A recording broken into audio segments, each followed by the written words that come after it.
Hello and welcome everybody to the Ballers Across the Pond Wildcard Breakdown Edition. Well, Wildcard weekend has come and gone. Peter and Will, it looks like none of our teams are left, but we've got a lot to talk about this week from this weekend's games. How are we all doing? Yeah, Pete, you want to go first, man? Well, it's still a morning. The tears haven't stopped coming down his face. But yeah, I'm not mourning. It's past. That's all I'm saying. Nah, it's all right. It's all good. Yeah. So this weekend, exciting games for Wildcard weekend. It was great. I'm not in mourning. I'm just wearing black outfit today. Was wearing black because he's in mourning. Whenever he wears black, means his team lost. My team's not in it, so I can wear black all day and be all right. So yeah, I mean, exciting playoff games. Was really good. Great football. It was good football this past weekend. Thoroughly enjoyed the games. And when you're neutral, you enjoy the playoffs if your team's not in it because then you don't have the emotions. So There aren't emotions. yeah, There are no emotions. I'm actually doing all right.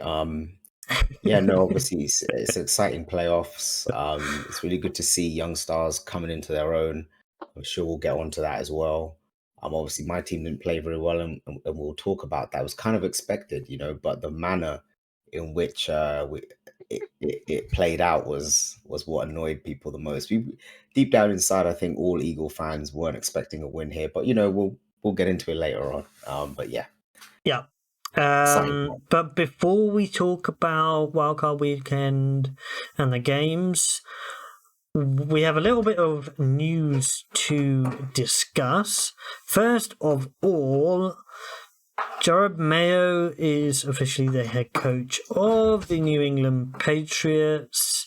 He had his press conference today, and, well, it's all systems change.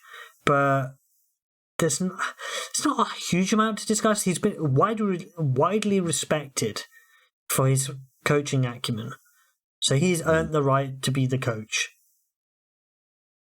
Yeah, no, I think he's earned that right. I'm actually going to say, congratulations to him. He's been with that organization a long time. He's soaked up a lot of information, both as a player and as a coach on that staff. So he's seen people come and go.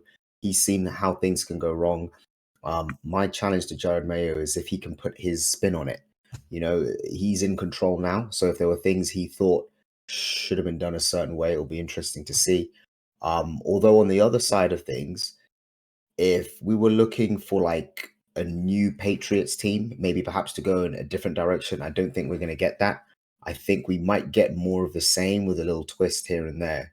So it's either going to work out really well and they're going to, turn the page and start fresh with a similar feel. Or if this thing doesn't work out and he'll get a fair shot, I can see him getting a good 3 years to sort of prove himself. Then I can see this whole Patriot, the old Bill Belichick Patriot way pretty much dying out fully. And then the Patriots accepting a completely new ethos within the building, identity. Yeah. So I mean, it's not going to be that much of a departure. I think it's going to be business as usual. Well, somebody has to be GM. Because... Yeah, and it's not going to be Jared Mayo. You know what I mean? So it's going to be interesting to see, if they can fix their personnel and if they can get back on track with their QB play from Mac Jones. A lot of people are saying Mac needs to be traded. I don't think so. If you look at his rookie season, he showed promise. They need a new quarterback. They're going to be getting one in the draft. They're getting one in the draft. They need a new quarterback. Don't. You guys are that bad. No sabotaging here, okay? You're gonna get a new quarterback, okay? I'm trying to sabotage. The Patriots aren't a threat. You're trying to sabotage my team here, and I'm saying I'm not having it. There's no sabotage in this draft. It's gonna go. Quarterbacks are gonna go 1, 2, 3 to Chicago, Washington, and the Patriots. Okay, weapons. Get the quarterback. You can get one in free agency. Okay, knows offensive players are a problem. He might. They need a quarterback. Okay. Now here's the thing. John Mayo's coming in, and I listened to his press conference. All right. So, for example, there's only one thing I would say to the contrary, right?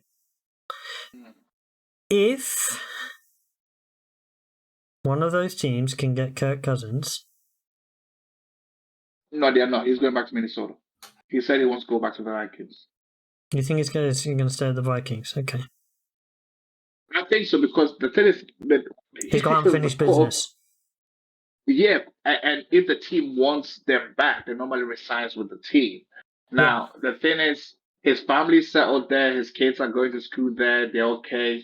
He doesn't want to, and it's getting quite up there in age. So I feel like the one wild card in free agency, like when you look at it, before we talk about it, Jermaine actually confirmed that he's not gonna do it like the Belichick thing. Like he's gonna be totally different. He's gonna take Belichick for him, but he's actually, and I think his success will depend on his coaching staff. That's my biggest thing.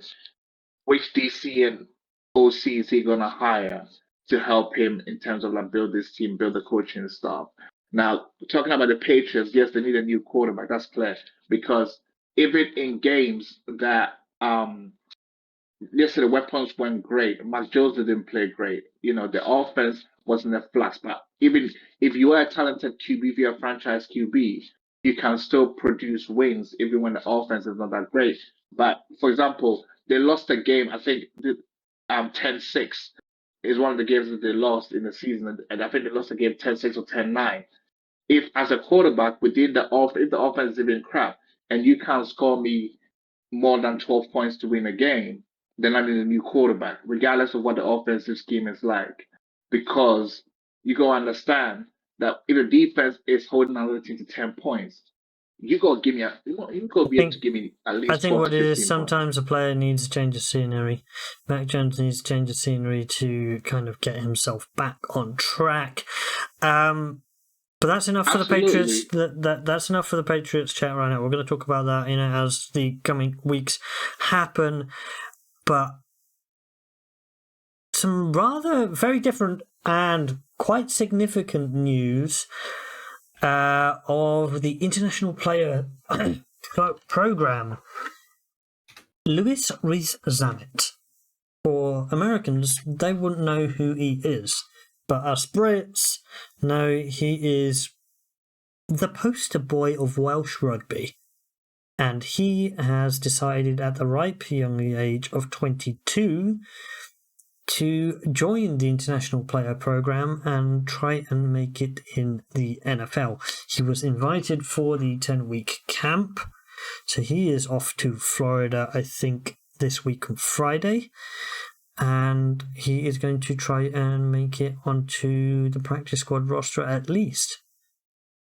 Now, for those that know rugby, he is one of the most dynamic young players in international rugby, full stop. He is at the top of the game. He's made over 30 international appearances. He is 6'3". He is around 200 to 220 pounds. Some sources say he's 195. He looks like he could be up to 220. Yeah, he's definitely 200, I think. Just on the eyeball test. And safety running back. He is quick. And I don't think he can... at 6'3", do you think he's going to play running back? At 200 pounds? I think he would... I think could what he they're learn going to route do... running? Are they going to try and put him as a wide receiver? No, they're not. No, route running takes years in terms of understanding footwork. Yeah, for him, remember, he's going up against, like, usually you need time to acclimate, right? He's not going to get that time. He's going up against professionals who are the best in the world at what they do. These corners are not going to fall for, because he has to learn how to do his footwork, his route distancing, like seeing the field completely differently. Remember, he's been taught like his whole life. He's gone up through the academy system in rugby. So that programs into a certain way of thinking. You see running lanes completely differently. Correct. So he's used to like a lateral game, but everything now is vertical. So if anything, he's going to see like wide open gaps because everything is spread out. So he I think it's the easiest transition for him to make. it is at running back. That being But said, at it's very 6 competitive, and there's a lot of good running backs in the league. So I think, and at 6'3" is a little bit more, and it's a little bit difficult because Derrick Henry's an anomaly. yeah, Most it's true. running backs are not 6'3". Well, there's Yep. one coming up in this I- draft. Talk about it later. Yeah, but Zamet's a lot faster than Derrick Henry, in my opinion. See, but here's the thing, though. He has But that Derrick short quickness. understands. He has the short quickness. Derrick Henry is quick, but he takes a It's while to quick, get up and to that. Quicker. Yeah, Derrick Henry is quicker, but I think, like I said, goal line back, like 30 yards, red zone back, like run him inside. You know what? Yeah. He's got the frame. Don't ask him You to know do what? too much. Don't overcomplicate it for him. Nah, but you know what? I just feel like The- with the- his build, I think the best position ideally safety. what for him to learn, defensive side? like you said, yes, safety. Safety is perfect for him. Strong safety And- box. He can even play free because here's the thing: when you play safety, no, the reason why I say safety is Do because you know why he played fullback? He's played fullback. Okay, so he's confident on He's the high played wing ball. and fullback. So if you understand play that, fullback, then because you in fullback you play deeper, right? In rugby, Yeah, you play effectively off that Off. that line. Yeah. I mean, Exactly, he's going to be so- confident under the high ball, but like free safety is a whole, like you basically got to be like the shadow captain the last of the defense. line of The defense. middle linebacker and you are basically leading that defense. Yeah. So I don't think he's going to have the football IQ to play free, but he can play box safety, and you can ask him to go stone the running back and tight end. Like you can ask him to do that. But free safety, there's too much responsibility there. Or do you If think a they team- could try and if play a in team- corner? yeah, but I can't play. I personally think the best thing for him, Him playing corner, those wide receivers. best thing my for God, him- they'll tear him up. They'll tear him up. the best thing for him right now, I think, because he's going to be earning more money than he would in rugby anyway, right? With the salary minimum, even on the practice squad, which is crazy. So this is why it's not like a bad deal for him financially. But if things don't work out, we know about the XFL. Well, no, he's already said if things don't work out, he's going back to the Welsh. He's going back to Wales. But all I'm saying is he's the type of player that would benefit really well from developing in the XFL, even for a season. So then you can really see what he can do if he can absorb the game and then going on to the league. You know, maybe they might try and sell that to him and say, look, you go to the XFL for a year and then you're back on our team and now you can actually play. IPP's 2 years. Really? I mean, he'll earn about the same, I think. See, Maybe actually probably less than top flight rugby if it's the XFL. That's why I said IPP's 2 years. So it's going to cut it short. It's going to be very interesting to see how a person of high talent, of a complete different body frame to Christian Wade, who went into the IPP but had basically one great snap, right? Yeah, that long touchdown against the Colts in preseason, and then didn't have anything else. And I think what it is because from a frame perspective, he wasn't able to do the blocking side of the running back work, particularly because he's tiny in comparison to Reece Emmett is 6'3", so he's a sizable unit and a different strength structure. I don't know. I think just before we move on, I'd also like to say playing the game before you go over is always a good thing. FA played American football in the UK, so he kind of gained a little bit of a base level understanding. Of course, it helps being a physical freak. Don't get me wrong, that helped him out a lot. But the NFL has everyone is a physical freak, so it wouldn't have been enough. So he was able to pick things up. So when he did go over there, he wasn't completely off the ball curve. He knew what a 3-point stance was. He knew like defensive line stunts. You know, he could easily translate, which is, I think, helped him out more so than you had Lawrence Okoye, who just went there cold. Never seen a defensive stunt but he went from life. discus. He went from discus to I think FA went from the streets of Croydon. I just but out of yeah, uni but ball, and yeah, then going straight to Premiership in the he had UK. physically played on the gridiron, He physically whereas played. FA had played on an American football field in the UK, Yeah. whereas all of these other guys haven't. Yep. The only person that got onto a regular season snap was Jared Hayne, but then we know how that fell apart as well because fumbling is not going to help you. Yeah.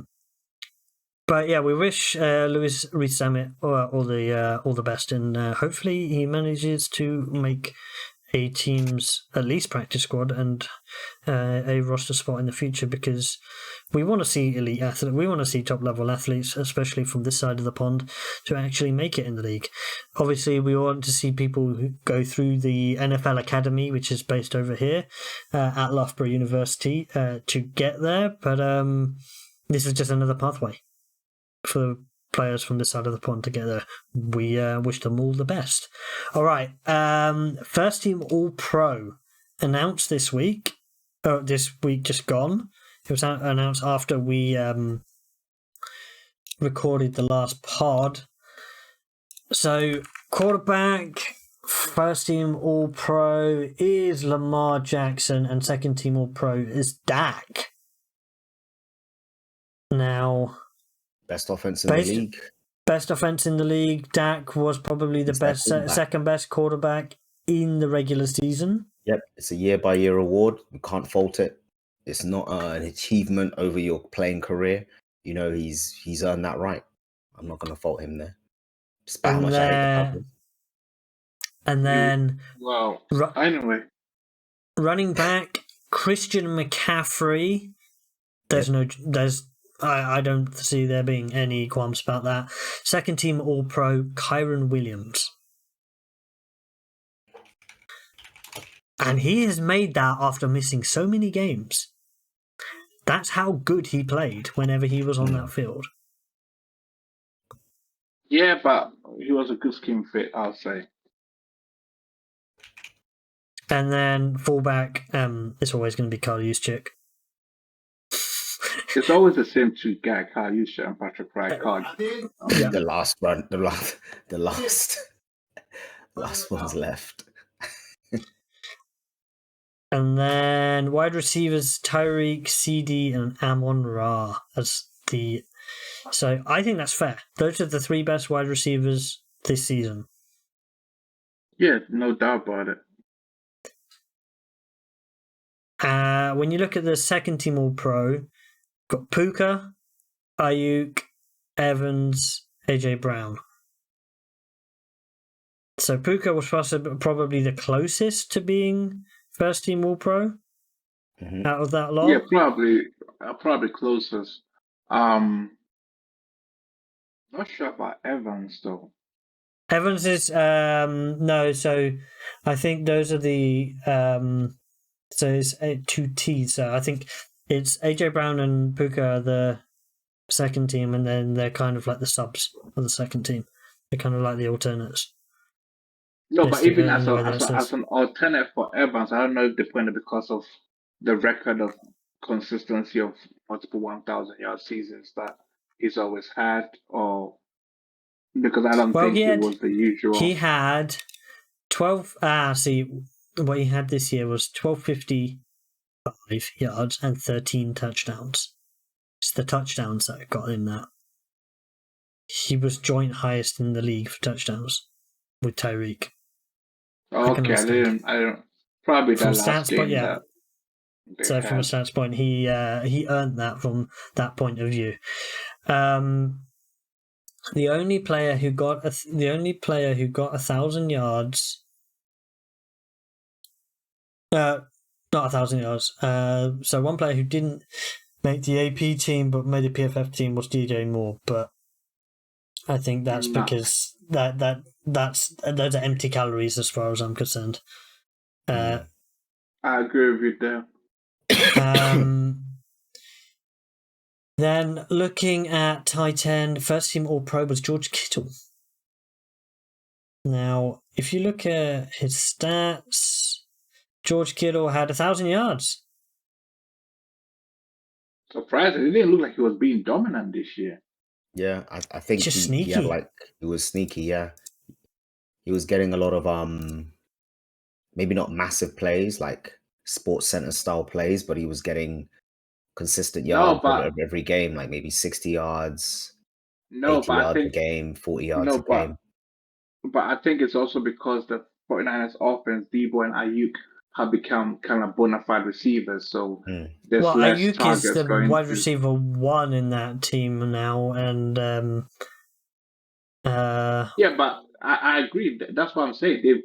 Those receivers have developed. Like Ayuk when he first started wasn't looking like he was going to be a wide receiver 1, but Mm. and then they gave him he's time became to develop his game, and he's been able to get his game all the way up there. It's the same way as when he was talking about Amon-Ra St. Brown. He came into the league and he built his way to wide receiver 1 status. It took time to get there. He didn't get 1,000 yards off the rip. You know what I'm Speaking of saying is that, true though. speaking of that, I remember 4 weeks. At the end of that first of his rookie season, I said it on this show, and I said it to you guys. I said Amon Yes, you Ra is called going. it out. I called it out, and that is one mini victory lap because I said I remember he had that 4 week stretch, and I said this is the beginning of something. He is getting it. You can see the fundamentals are there, and you can see how destructive he is now, how integral he is to that team, and they've paired him with a guy who made second team All Pro from tight end, Sam Laporta. Second team All Pro. Kelsey Yeah. didn't even make the top 2. It was a down year for Kelsey. It was a down year for Yeah, Kelsey because of the injuries that he had, and obviously because nobody else on that team could catch the ball. But Laporta got deserved. He got some recognition. Second team All Pro. Great performance from a rookie as well. Nah, Kelsey it was Taylor Swift because of his I'm not. I don't think it's anything to. That's codswallop, as I would say. All right. Offensive lineman Trent Williams, Joe Thuney, Jason Kelsey, Zach Martin, and Penei Sewell as the first team All Pros. For offensive tackle. Left tackle, left guard. So Trent Williams, then Thuney, then Kelsey, then Zach Martin, then Penei Sewell.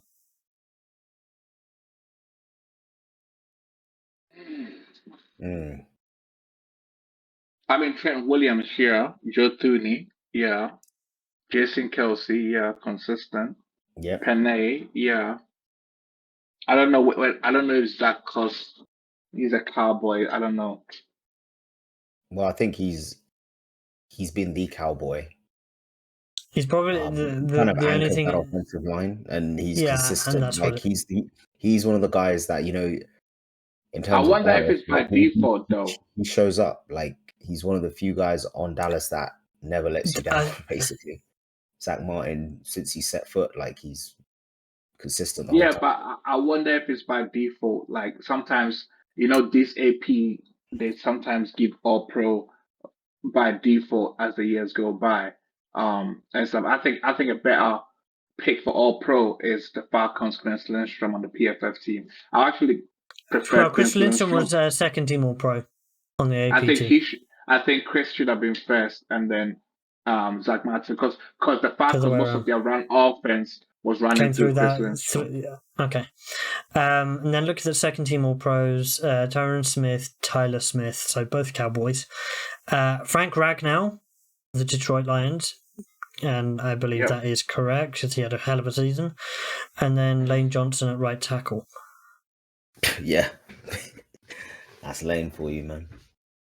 And then we look at defensive side of the ball, edge rushers, Myles Garrett and TJ Watt.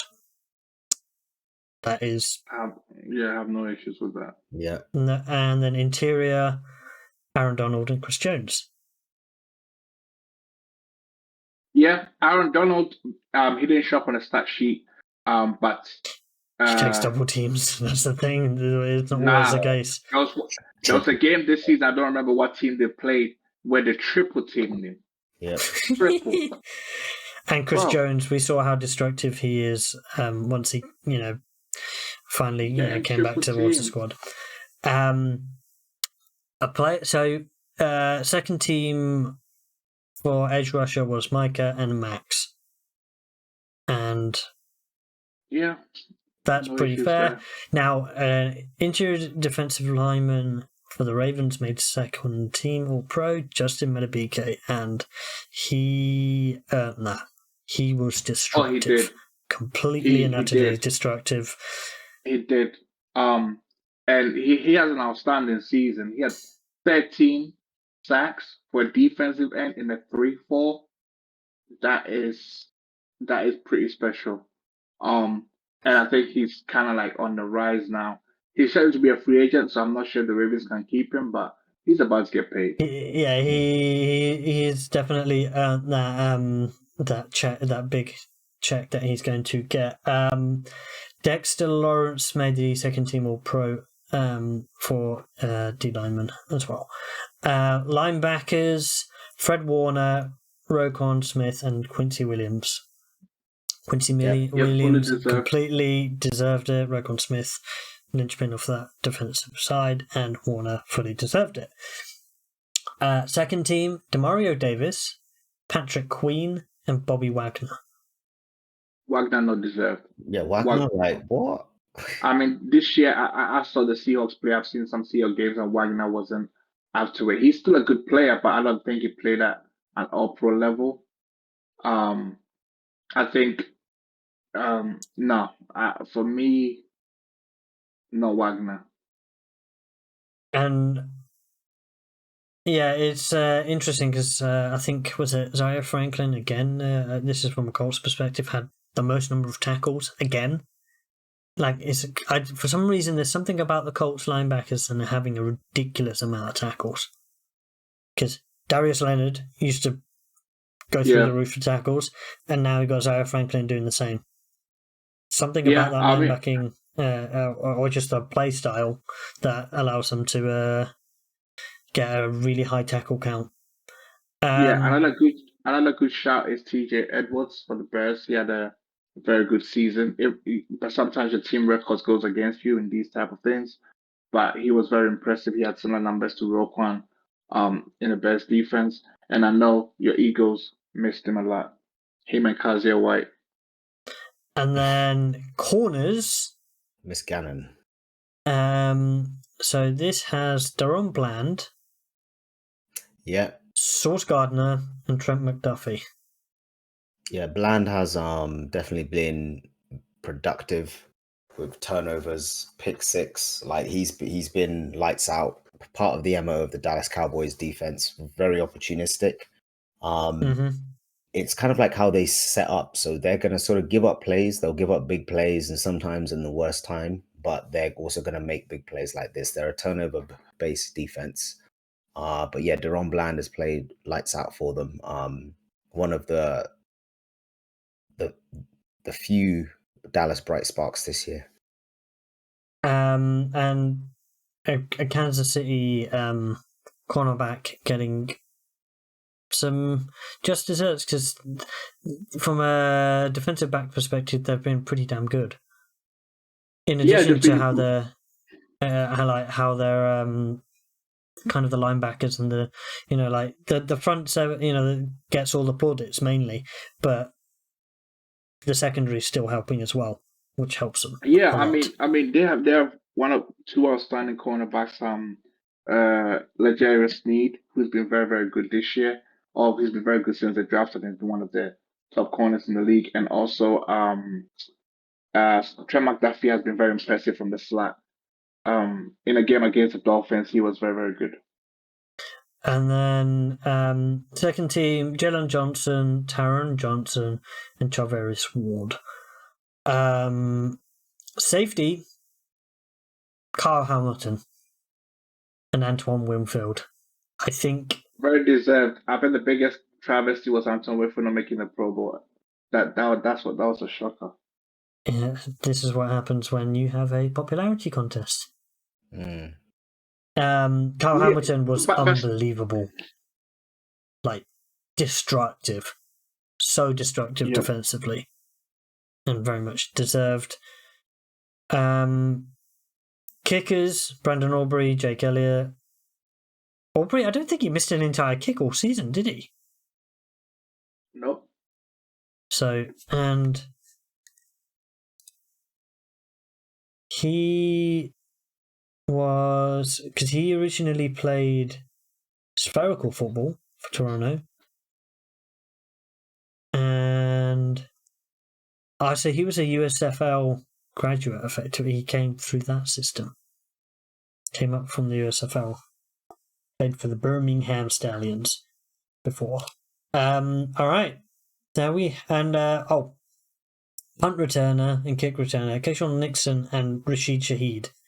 Shaheed had some decent games at wide receiver as well, but also extremely destructive as punt returner.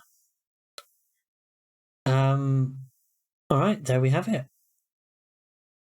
And now we will move on to the Wildcard weekend itself. And I don't think we can start anywhere else but the Cowboys. And they're making a rhubarb crumble of their hopes and dreams yet again. And it's epitomised by the meme. Well, at least they've figured out how not to lose in the divisional round.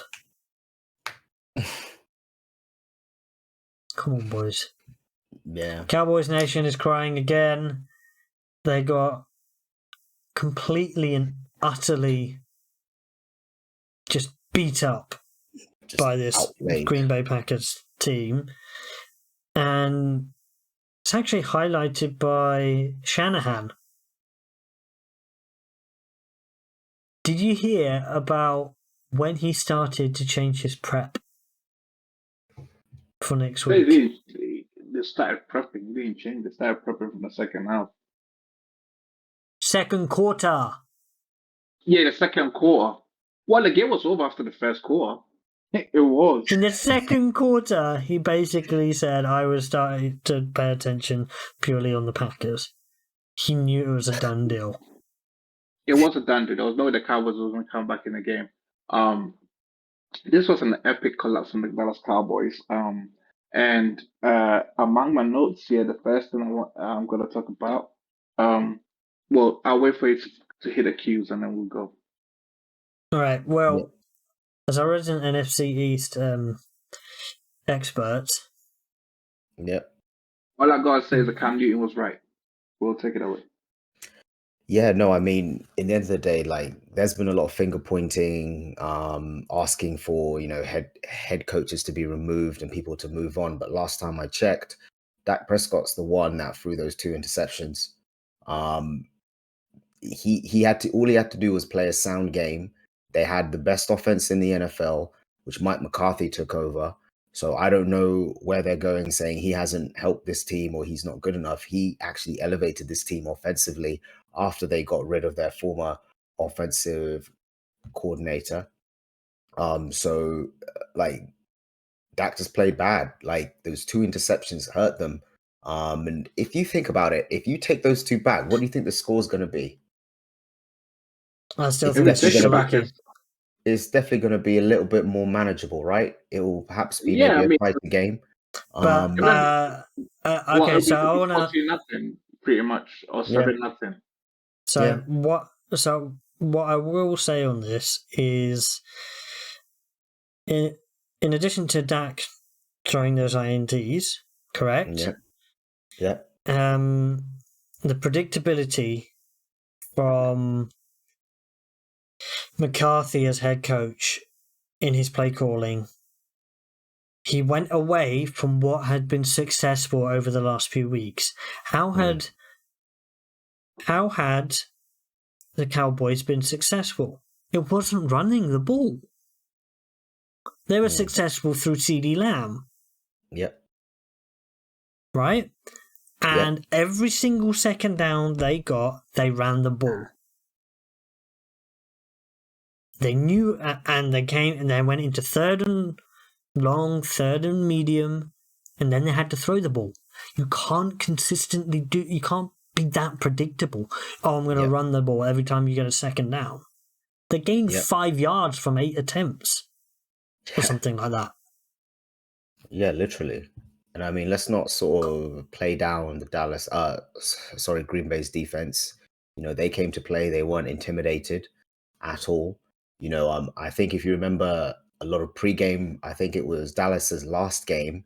What did Dak do in that game? He wasn't wearing the divisional cap. You know what I mean? He was basically saying, "Oh no, I've got my eyes on a bigger prize." You know, I think they were looking beyond Green Bay. They didn't do their due diligence. You know, I think who's their defensive coordinator? Dan Quinn. Dan Quinn, I think, is on the hot seat. He's probably going to go because I think he's being offered head coaching jobs. I think a lot of the Dallas Cowboy fans they're not hiring him. They're just interviewing him. I'm happy to see him go because he's They very. would No, not they're hire not happy because I think it's his defensive MO. Like he'll get turnovers. He'll do those splash plays on defense, but then they'll give up just when they need him the most. All they needed to do was for him to hold. You know, the offense is more than capable. For who to hold? But if you look at two Dallas receivers got over 100 yards. Okay, the critical part of the defense, right? Okay, so when you watch the game, right, part of the analysis, and I watched this when I watched the film as well, was the fact that all year the Cowboys was really playing man-to-man, like bump man-to-man defense, right? In the playoffs, Dan Quinn decided we're going to play zone defense. And they got Why torched. are you changing the defense? Why are you going to change the defense? Do what got you there. Because you think, okay, I've got a young quarterback in Jordan Love. Let me try and play zone to confuse him. They probably would have done better if they played their usual man-to-man defense. I think that's probably what it is. I think when people go into the playoffs, they want to try and do things they haven't done in the season to sort of get rid of like game film study, like these are the tendencies. But I think Pete's right. You have to stick to what you've always done well. Yeah, don't try and do what you do well. Because in the playoffs, there's going to be a time, even if the game is tight and you want to switch it up, then you play zone for a series or two. But you don't just switch to playing zone defense throughout. You're going to get taught. And the thing is that on defense, right, when you've been playing man the whole season, you switch to zone, players would not perform at their best because they've been playing the same way. So now you switch it up, the processing speed is going to change. In the most pivotal game, now I'm going to have to start practicing in a real life game action. Am I in the correct zone? When I haven't done that all year, I haven't watched tape to see where I'm at. I'm supposed to be in the zone. Now, it's true. What I will say is those receivers were completely and utterly wide open. I've never seen. They were. Bro, I'm seeing a whole half of the field. Hash to hash. Like, there was no defender next to them. This is on a zoomed out shot, and you still can't see a defender. You're thinking, what is going on? I think Pete's right. I mean, confusion in the defense. They didn't. Whenever you try and install things, there's going to be growing pains. There's going to be errors made, and Dan Quinn should have known better. He's been in this league long enough. As soon as he saw things were going south, he would have said, all right, scrap that. We're going to go back to doing what we do best, you know? And even after halftime, he didn't change it. You could have gone at halftime and be like, okay, let's go back to man. Let's play bump, ban, and run and try and get after them. He didn't do it. Now, going back to the Cowboys offense for a little bit, right? Also, another thing that I watched in the game, you see Donald Savage's INT. He was waiting for that. The second INT, that was the pick six for Donald Savage, right? Mm-hmm. He knew. You could just see him sat on it. He sat on the route. Yeah, he knew the slot was coming. So basically, the corner that was on CD didn't matter because Donald Savage had to watch tape and knew that slot route was coming. And he just, as soon as back the ball go, he took it away. You know, and that shows that the Green Bay defense prepared for the Cowboys offense. They knew certain plays the Cowboys like to run when things go tight, things go hot. It was all slants and goals, slants and which is a staple in a Mike McCarthy offense. Yeah. And the thing is, yeah, Predictability. But exactly. Any You know, touchdowns, like when I was playing defense, any touchdowns that occurred within 15 yards of the line of scrimmage, any interceptions that occur within 15 yards of the line of scrimmage is film study. That's an offense yep, being we've seen it. I remember back in our university days, we were playing I think it was the Bears, Royal Holloway Bears, and I Yep. managed to undercut. I think they did like a jet screen. It was a fake. And all that would happen was the QB would throw over the top. I undercut that route and I ended up sacking the QB as a DB because I knew he was going to fake it each time. You know, so anything that happens in those 15 I yards. swear they didn't score a single point. Oh no, they didn't. No, they didn't. But that's because they kept running the same play over and over again. So when I see defensive players say these offenses, I mean, you're paying these offensive coordinators and they're running the same play. I know they're telling the truth, you know, and I think that's exactly what happened here. He'd seen this formation so many times. He was certain. And it's always risky when you undercut a route, when you sit on it, because that's you saying, I have 100% faith that it's coming my way and I'm going to undercut this ball. You know, that's the hallmark of a predictable offense. If you get an INT in 15 yards as a corner, I mean, that you read that offense like a book. Whilst I didn't predict the Packers to win this game, what did I say? How amusing would it be if they were to win in Jerry's house against their old coach? Yeah. Oh yeah. No, but okay. So Mike McCarthy, I remember when he first got the Cowboys job 3 seasons ago. Yeah, said that he did an interview with Peter King, who's one of the respected American journalists at the time. That was the year before he got the Cowboys job, saying that when he left Green Bay in the year off, he had gone back to his lab, watched teams across the league, and studied and picked certain plays from certain teams. And he has more or less revolutionized his offensive calling or his offensive playbook. He abandoned that in this game, though. He hadn't done no. Yeah, I agree, and he hadn't done shit. He didn't revolutionize nothing because in this game, when they got behind quickly, I think he panicked and he went back to the same old plays that he's run before, right? And during the regular season, it worked against certain teams, you see. But a team that's really in the playoffs, film study becomes a priority. Like when a team qualifies for the playoffs, most of the things that you're doing is watching the film, studying your staple plays. So throughout the season, like a lot of NFL teams have what they call, they have their quality control coaches, right? Those guys, what they do all year is to study the bread and butter plays of offenses and get into the defensive coordinators where they cut up the tape.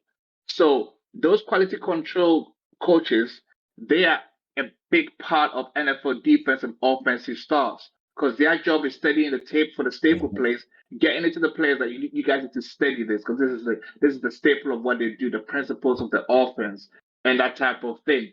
So before the game, the Packers the Packers defense before the game was saying that they're very confident they're gonna win, and I'm like, why are they sounding so confident?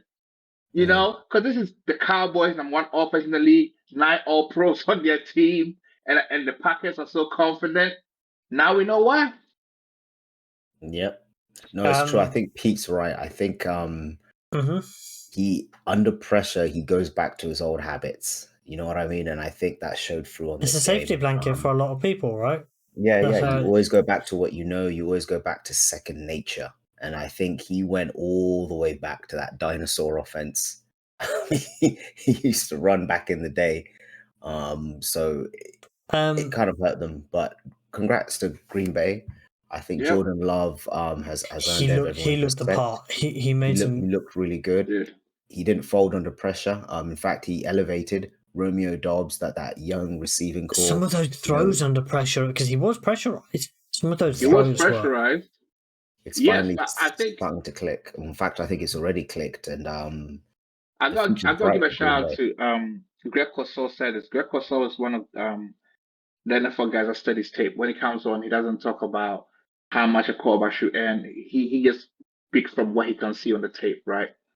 And he said something. He said the NFL is moving towards we're entering a time whereby the Peyton Mannings, the Tom Brady's, the Drew Breeses, they were very mechanical, footwork sinking with the arm, right? And that's how they made plays. They played a lot within structure. But the league is moving towards these guys that, like, well, you always says it, that have played multiple sports. Jordan Love played baseball in high Yeah. school. Baseball, Kyler basketball. Murray They've got played that baseball. different throwing motion. Mahomes. Exactly. So when they're under pressure, these guys are able to make off-platform throws At a to flick get of to a the wrist. target. Yeah. Mm. And the old school QBs they were not able to do that. So nowadays it's shifting towards where we're going to see quarterbacks that are so talented that even when you pressure them, they can pull off a throw by not being set with their feet and that kind of thing. Yeah, I agree. The league's changed. We're seeing it in scouting. Like now, I think mobility is almost a must. Like if you think about at it, the QB position. if you go back 10 years, 12 years, everyone wants a tower, a statue in the pocket. If you Let can't me run, put it it's this not way. move, it's not an issue. But now you almost, if you don't have It's it, not- you're not going to be a top 10 pick. You can't be, if you're going to be a statue, you have to have the arm, like the brain and the arm that those guys had. Yeah, the accuracy. Right? Particularly the accuracy, right? Yeah. Otherwise, you're not going to make it. You're not going to make it. But yeah, no, I think you're right. I think the league is changing. Green Bay have kind of done it right when everyone else was saying they've kind of done it wrong with Jordan Love. He had all that time to sit and learn what he could from Aaron Rodgers. 3 quarterbacks in a row. 3 quarterbacks. I mean, that is like unthinkable. Like Green Bay might be looking at another run where they've got a guy that's going to produce. Hey, I won't be surprised if they make it to the bowl. But no. We'll get onto that. I think as a team, we'll get onto that later on. But Peter, I'll let you end it with you've got some views on Micah Parsons' performance in this game. Yes, absolutely. So my thing about this game is that Micah tried his best. And here's the thing. It's in 2 parts. The first part is Micah Parsons is a 3-4 outside edge pass rushing linebacker. He hasn't got the body of a defensive end to stand, and he's not as strong as a defensive end to put 4 hands on the deck and go. He's a Von Miller type. So the Cowboys might have to tweak their defense for that. 2, stop the podcast, get in the lab, and learn how to be an alpha. When I talk about an alpha, is that Myles Garrett, yes, the Browns lost, but the Texans did not run on Myles Garrett. I keep saying this. For Micah Parsons to become, he wants to be legendary, to be in the legendary Lawrence Taylor, all those legendary defensive players bracket, you have got to be a menace that they don't run at you, because the Packers did it the same in this game. They run the football like they were able to run the football. There are some players that when come playoff time, even if they're not being run at, they chase the play from the backside and get in the running backs anyway. Micah Parsons didn't do any of that. So that's what I'm trying to say. He needs to stop the podcast, step his game up, and become a true alpha. He can be. He has it in him. He just needs to show it. Forget about the star. Forget about all of that, and just go on the turn. We need to see that. He has it in him. Let's say, for example, TJ Watt plays in a, my knowledge, he plays in a 3-4 defense. Yep. And, plays in 3-4. And you do not run the ball at TJ Watt. No, you don't. A healthy TJ Watt, fully fit TJ Watt. You don't get that. You keep the ball away from him. You don't, because he's gonna wreck it every time. And that's my issue with Micah Parsons. He's great on the pass rush. He's great when the Cowboys go and lead. And that's why he's second team All-Pro and TJ Watt is so far ahead. Exactly. So this is not a hate. I love Micah Parsons. I love you, bro. If you happen to come across our podcast, all I'm saying is that I want to see it. You've got it in you. Let teams realize you don't run here. Like, there was one clip Lawrence Taylor was telling the team, You're not running here. Run on the other side. Don't listen. He told the team, "Don't run at me," and they did it because they knew that it wasn't going to go anywhere. All right, let us move on to another team from the NFC East. The NFC East had two teams in this playoffs, and neither of them managed it out of the wildcard round. And to be honest, a lot of people were predicting this. Okay, I said the Eagles would win this game and then get the butts handed to them next week. But they skipped the butts handing to them next week, and they had it this week. And there was a multitude of problems. Offensively, they just couldn't move the ball down the field. They had instances where there was miscommunication and receivers were running into each other straight from the snap. And then their foolproof play didn't even work against Vita Vea because the tush push. What did we say? You're going to try against Vita Vea and he's going to take up the middle 30 yards of the field, and what does he do? He just prevented that from going through. Well, what are your thoughts on the offensive struggles, and do you think that the offensive coordinator potentially may not last for next season? Last he's out of the building, and he can take his bag. Like if we could have had these guys catch a flight back on their own, we would. This offense has no identity, which is absurd to me because we have a clear-cut identity. We're a run-first team. We do heavy play action, and it works. And we've got receivers that can make big plays over the top, namely two. With one injured, we were going to be a bit one-dimensional and lacking, but it all starts with the run game. We weren't able to get the ball moving. I think I said this earlier on, off the stream, off the podcast. Sirianni in the post game said we didn't run the ball often, but then if you look at the amount of carries we've had, we're talking 15 across DeAndre Swift, Jalen Hurts, and Kenneth Gainwell for less than 50 yards in total. So that shows you had no commitment to run the game. It's all good that you have this view in hindsight, but you've got to actualize it in the game. We don't have an identity. We have two big play wide receivers and role players. Don't get me wrong, Julio Jones has passed it. We couldn't really expect much from him. It's hard. Like he's not like people forget he's on our roster. Quez Watkins is probably a number 4 or 5. Dallas Goedert is battling through injuries and working through. I don't think he's going to be there next year because we're going to draft that Georgia tight end, Bowers. He's going to be. I don't think he's falling to you guys. Yeah, well, we'll see. We definitely need to get a number 3 option out there on the outside. That's neither here or there. That's neither here or there. What you say? Let's get back to the game at hand. All right, but something. Hey, the Georgia Bulldogs is not Eagles factory, okay? Just know that something happened this season, and it's going to be really good to see because the Philadelphia media, they're very good at dissecting things.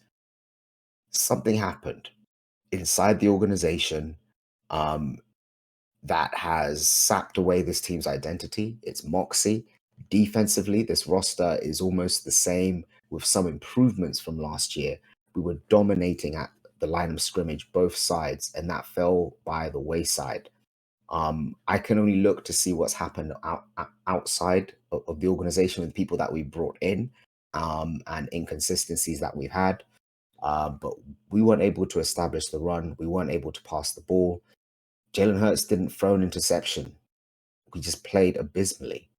It's as though we forgot to play football, and we looked like the Carolina Panthers out there against the Buccaneers. It was that bad. Now, you say this, and I was watching the game with Philadelphia Eagles fan, and funnily enough, you say that.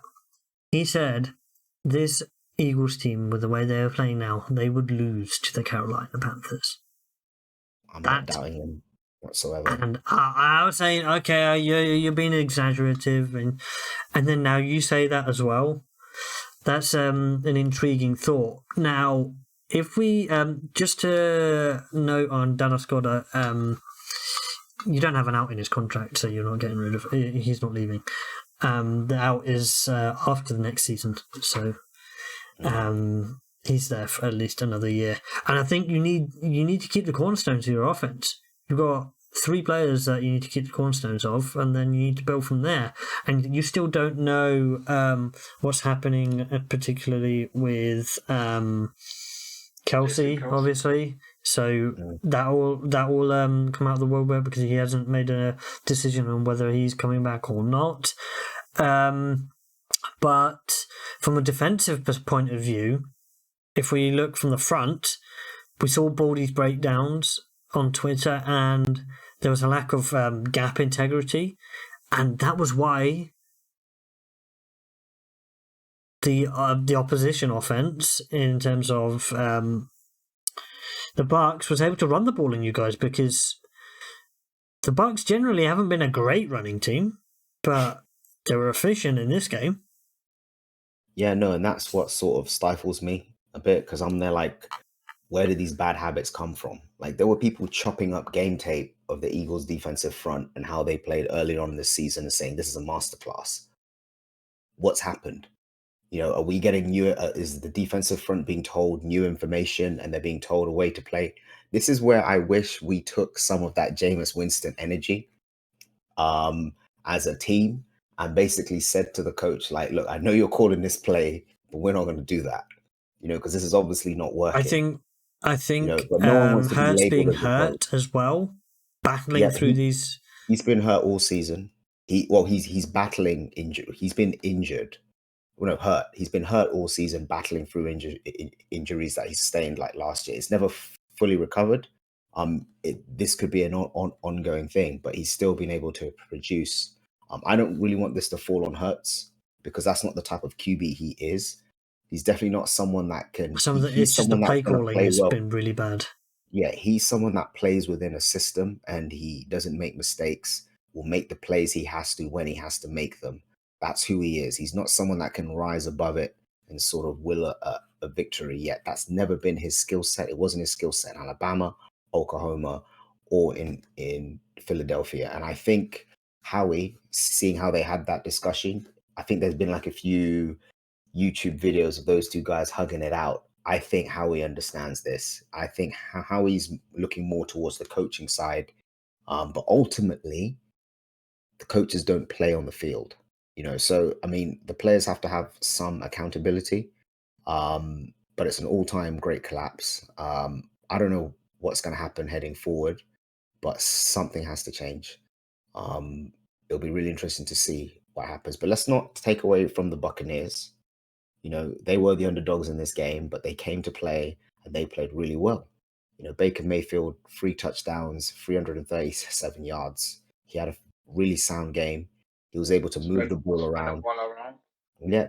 And a lot of people were able to eat. K. Dawson had himself a good game, 8 receptions for 89 yards. But we do, unfortunately, still on the negative side from the Eagles. Your defensive backs in this game were utterly atrocious. Yeah. From business decisions. I mean, our linebackers are atrocious. Our defensive backs are atrocious. But the defensive backs haven't been atrocious in the past. Towards the end of the season, they've got worse and worse. When the middle, because last year they were really good though. When you have no players in the middle of the field, so if I'd get a rubber and just remove the linebackers, just pretend they're not there. Okay, so here's the question though. Here's the question. Although they were running into your player, they did run into each other on one of those plays. Yeah. So here's the question, right? At the end of the season, you told me. Patricia. Wait, let me pull it up because I got some questions for you. Like, what happened to? What's the that linebacker you guys drafted from Georgia? What's his name? Was it Noah Brown? Nakobe Dean. You told me Nakobe Dean was about to change your offense. It was about your defense. It was about to be like the next elite linebacker. Yeah. What happened? He's been sort of battling through injuries, which is always a bit hard because he's undersized for a linebacker. So this is kind of part and parcel with what people expected. Like usually when it comes to in terms of height, college because he's play, still yeah, 100. height. Yeah, He's yeah. I it's think he's 230 under. pounds. I think he's either on 6 foot, or some people say 5'11 he's is 5'11. Yeah, 5'11. 5'11", 6 foot on like his I Instagram page. refuse to believe that because Danny Trevathan is 5'10", and he was a solid NFL linebacker for years with the Denver Broncos. Yeah, But when you have injury, but when you have injury problems, they tend to follow you around. So he hasn't been like 100%, and he's played limited snaps, but we're hoping he does come onto his own next year. But that being said, once you get that injury bug and you're a bit undersized, it's always going to be a lot harder. He just needs a good year. He's had time to learn, and we're hoping he can become that leader because we really think that he has that potential. But yeah, no, Jalen Carter, amazing rookie campaign. To see it just disappear, like he was a monster early on in the season. Yeah, what happened to him and towards then the tail end of the I'm season? telling you, I don't, I want to blame Matt Patricia, but this downturn in play started happening before his arrival. Jordan Davis as well, so talented, so strong, and even he's starting to fade. So I think deep down inside, I honestly feel this is a system issue. Defensive coordinators, Desai and Brian Johnson, they're both going to be gone. We might clean house as far as positional groups as well. Sirianni, it's going to be interesting to see. I don't think he can go because I think the team still respects him. I don't think he's because of the Super Bowl players run love him. last year. He's just about got. But the thing is, he's on thin ice, man. Yeah, he's on thin ice.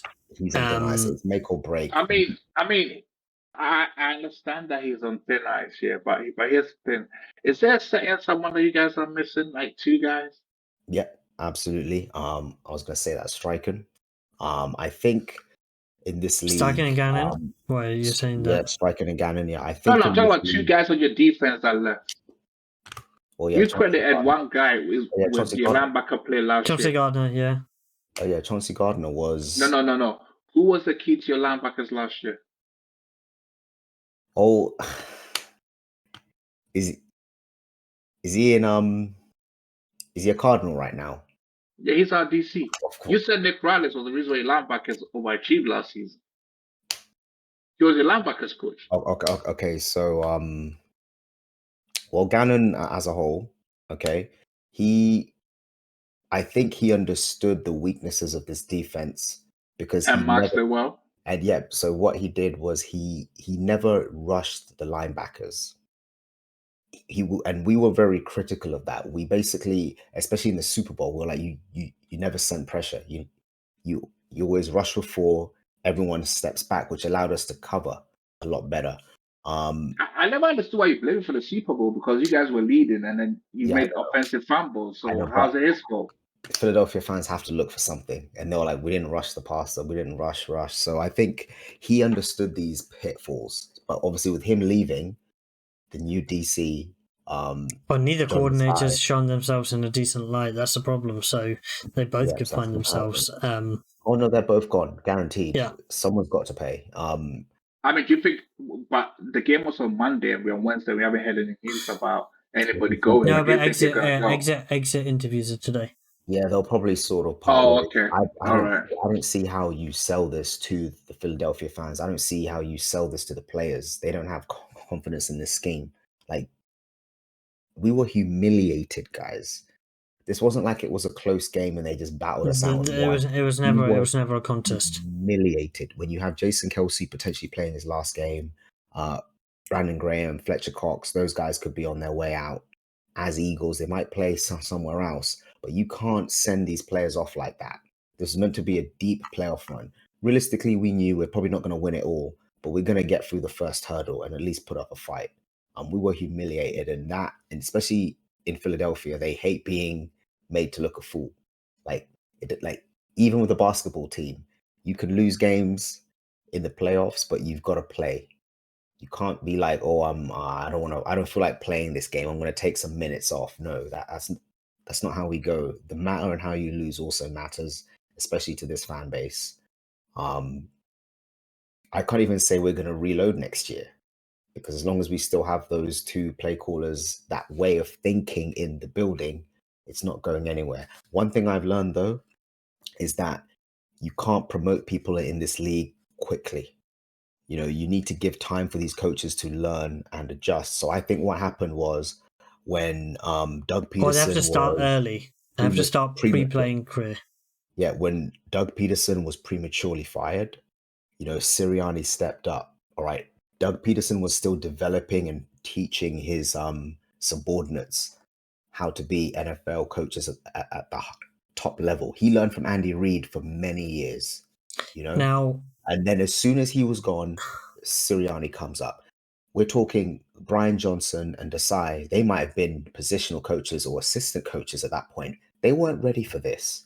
They needed time. They needed 4 or 5 years, and then they could become DCs and OCs if they play. So I think this happened too quickly, and I think they were way over their head. But the issue now is, who does Sirianni bring in that he knows and trusts? Because all of his relationships are in that Andy Reid tree. You know, is he gonna? I don't know. So if you look at Brian Johnson, he was QB coach at Utah. 2 years, then offensive coordinator for 2 years, then Mississippi State, he was a QB coach. I think that was Dak Prescott era. Houston right? Cougars. Yeah, that was Dak Prescott. Offensive coordinator, Florida QB coach, and then offensive coordinator for a season. Then became QB coach of the Eagles for 21 and 22, and then got so he had 2 years. Well, but that's natural progression, though. The ones you're quarterback coach for normally he's had 10 years of coaching. Granted, he came straight out of playing because he only played out of college. Coaching, that's what I'm talking about, like NFL level. Yeah, but sometimes you bring guys from college. You recruit. We all know. I think he probably got a lot of credit for Dak Prescott back when he was at Mississippi State. So that probably helped him out and helped him get his foot in the door. I think the biggest thing here to do with your Eagles is that, yes, I think it's most likely that you're going to change coordinators on both sides of the ball, you know, and get new and better coordinators in. But I think it's a lesson to Sirianni as well, because I truly believe that you guys didn't anticipate losing both your coordinators after that great season you had last year. You know, we talked about a brain drain, right?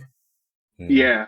So that's always expected, right? But then also, I think what Sirianni needs to mandate, and I certainly do hope that once my Cardinals get better, and it goes for all NFL teams out there, if you are a highly successful NFL team, what the top teams do to try and keep remaining relevant and keep winning more games every season is that the offensive coordinator would sort of train the QB coach if it's a natural to take over. The elite coaches have a succession plan in place all the time, because you never know when your coordinator is going to get poached. So it's a case of, do I have someone on my staff who already has play call experience, or who already, like for instance, the Rams, they had Raheem Morris as the assistant head coach to Sean McVay when McVay was hired. So when Staley went, the assistant head coach, which was Raheem Morris, became the DC. He had already been a DC and head coach before, so calling plays was nothing new to him. So for Brian Johnson, I could say probably this was like his first time calling plays at the NFL level as well. At any level, because he was the offensive coordinator. He's been coordinator. He's been a coordinator a few times, but but at the NFL level, it's different. It's different. It's totally new. So that could have been the case. So if he doesn't go, maybe Sirianni has said it's his first year. Let's give him more time. He probably will get better at it. But I think if you do make changes, the key is make sure the succession line is deep, because in this league, we all know once a team is good, it's likely, especially your OC, gets poached very quickly. All right, moving us on. Lions Rams, probably the best game of the entire wildcard weekend. It was an absolute nail biter, and they took some real guts because they threw the ball on second down to close this game out. Everyone thought they were going to, try and pound the rock, and they threw to Amon-Ra. Amon-Ra has been playing very, very well. City of Detroit finally gets their playoff win, and it's come off the back of Jared Goff playing good with good quarterback play, both running backs getting touchdowns, and Josh Reynolds had a decent game against his old team. This was a game where it was a case of it was a proper matchup, and it just comes down to the end of who manages to make a play or two. Because it was close throughout. It's not about a team playing badly, because I think both teams played well. You look at this, not just the box score, but you look at how the players played. Puka Nacua was the best player out of both teams in terms of production. 181 yards and a touchdown. He was great, but he was on the losing side. Yeah, it was fantastic. It was one of those games whereby whichever team lost will feel hard done by, which is true, but there's always going to be a winner in these games. And very happy for the city of Detroit. First playoff win in almost, 30 years, I believe. And I think this felt like it was destined to happen because the whole city of Detroit was on, was supporting Detroit. It felt like the Rams were playing against the whole city, putting their full support. The stadium was loud. It was electric. It was electrifying. It had Eminem in attendance, and it had Eminem being blasted out over the speakers, and that's a vibe that you can't match. Exactly. Yeah. So it's great. And I told you guys, I've been a big fan of Dan Campbell from the jump, and I always said he was going to turn it around. Exactly. We did it. It was a struggle at first, but we got it there. And the Lions, I feel like they're going to be a good team for a long time. I just hope they have a good succession in place. And I pray, well, most likely they're going to lose Ben Johnson at some point, but I just hope they have a good replacement there. And shout out to Jared Goff too. He proved that being traded to Detroit, he took on the challenge, he quarterbacked this team, and he is their guy. Yeah, and he's not a stopgap. No. He is. We were talking about. I hold my hands up. I didn't believe he was the guy, but now I believe he is the guy for Detroit. He is the QB going forward. And I was guilty of it 100%. I thought this guy is just a placeholder for the next 2-3 seasons, two seasons, and then they're gonna move. Hey, shout out to Dilly. You got two things about Detroit right that we go wrong. Yeah. I said they were gonna wait and see. I don't know if they. Yeah, but you had a bit more faith in Goff than we did. We thought it was gonna be. You thought it was a done deal, and I think what I thought was McVay didn't trust him to make decisions by himself, right? Yeah. Because he almost, he kind of tried to spoon feed the offense to him. And here he's been able to grow that extra level where he's not being spoon-fed everything. I think McVay did a reflection this year before the Detroit game and after the Detroit game. I think what McVay said was, at the time, Goff wasn't the QB he needed. I think McVay wanted to win a Super Bowl as fast as possible. And I think he didn't have the patience to do that. Yeah, he didn't have the patience for Goff to grow into the quarterback he needed to win the Super Bowl. That's why he went and because Stafford was a veteran, have seen it all can process very quickly, and Goff was still growing at a very slow pace. But there was an interesting graphic that I saw.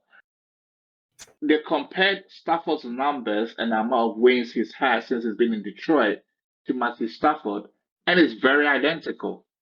Like, there was hardly any difference in terms of they have thrown similar touchdown passes to similar INTs, and they have around 100 to 101 QB rate. Their QB ratings were very, very similar in the same time frame. But I do understand the reasons for the trade, and the trade really helped Detroit a lot. They managed to add great pieces. It's worked out for both teams. It's a win-win. It was one They of the got their rare chip. win-win trades. The Rams got their chip. Yep. Lions were able to rebuild completely. It was a good win-win. And then on to Jahmyr Gibbs. I think for me, Jahmyr Gibbs played a very good. He didn't have a lot of touches, but the touches that he had were significant. And I think we're gonna see more of him as the offense revolves. And I feel like Jahmyr Gibbs is the Alvin Kamara for the Detroit offense. I think his role is similar to the role Alvin Kamara plays for the Saints. Ben Campbell and especially Dan Campbell and Ben Johnson came from the Saints, more so Ben Campbell, and he's seen what Alvin Kamara did for the Saints offense. To me, if Alvin Kamara had a better career in college and didn't have off the field issues, he would have been a first round pick. Because his skill set as a running back and a receiver is a first. We've all agreed that Alvin Kamara was a steal in the third round for the Saints. He should have been gone much higher. I remember seeing Alvin Kamara in his rookie season, just before everyone started. He played a game. He played in London, and I saw that I was there, and I was like, "This guy!" Like, I think it's because he was never. I saw it in the flesh. He was never a massive production. He didn't have a lot of production in Tennessee, which was his college. But so he went under the radar. Originally, he was at Alabama. Originally, yeah, it was Alabama, and then he transferred. This is before NIL, so back then it was a long, overdrawn process. Exactly. So he had a very tumultuous college career, so that's why he went in the third round. Yeah. But if he had a solid college career, he would have been a first round running back. Yeah. So, and I think that is what they wanted to replicate in Detroit: have somebody that can run the football and be a mismatch weapon. And I think that's what Jahmyr Gibbs ultimately will be for Detroit. But generally, most teams have a two-back system nowadays. They don't have a one-back system.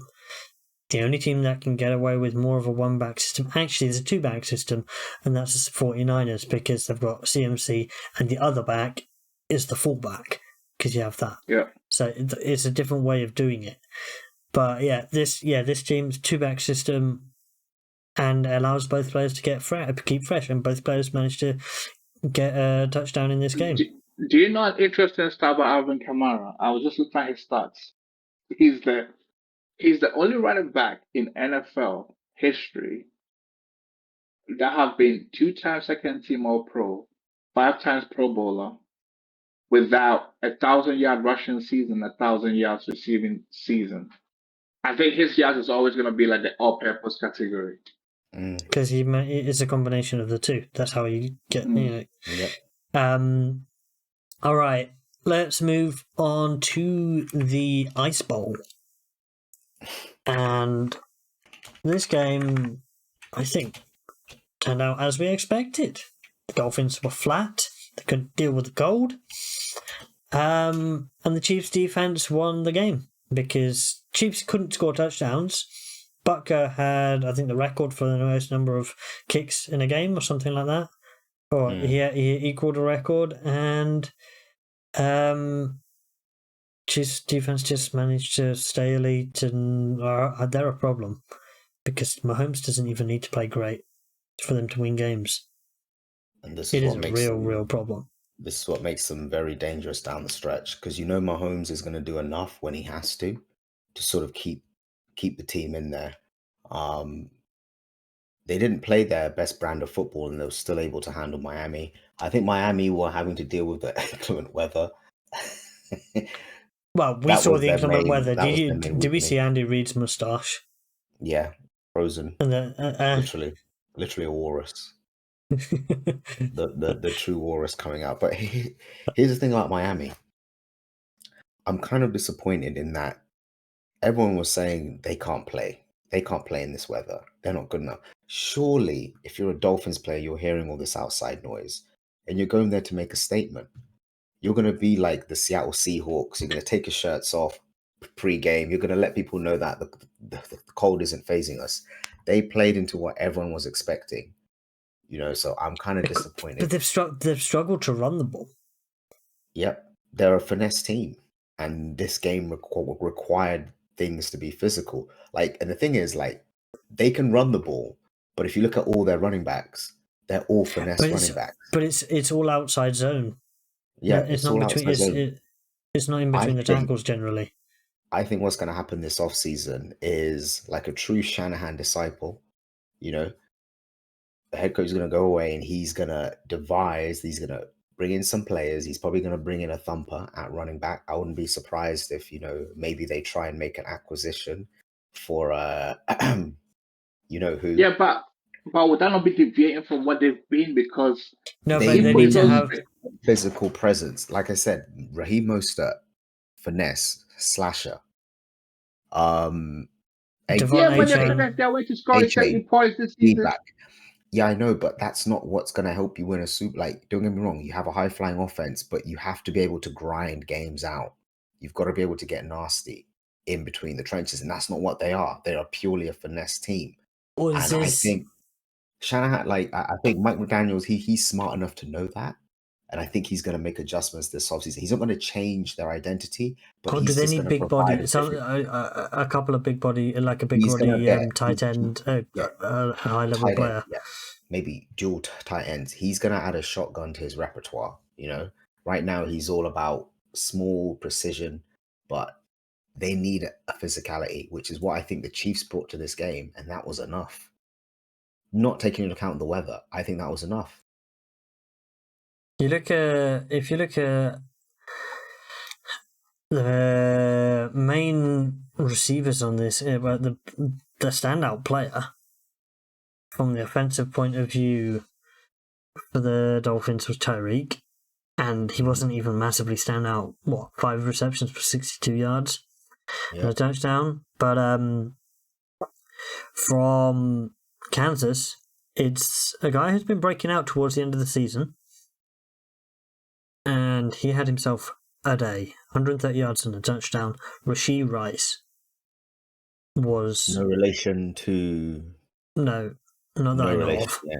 But Rashee Rice had a hell of a game, absolute hell of a game, and it's been coming. If you look at how he's been playing towards the end of the season, we have seen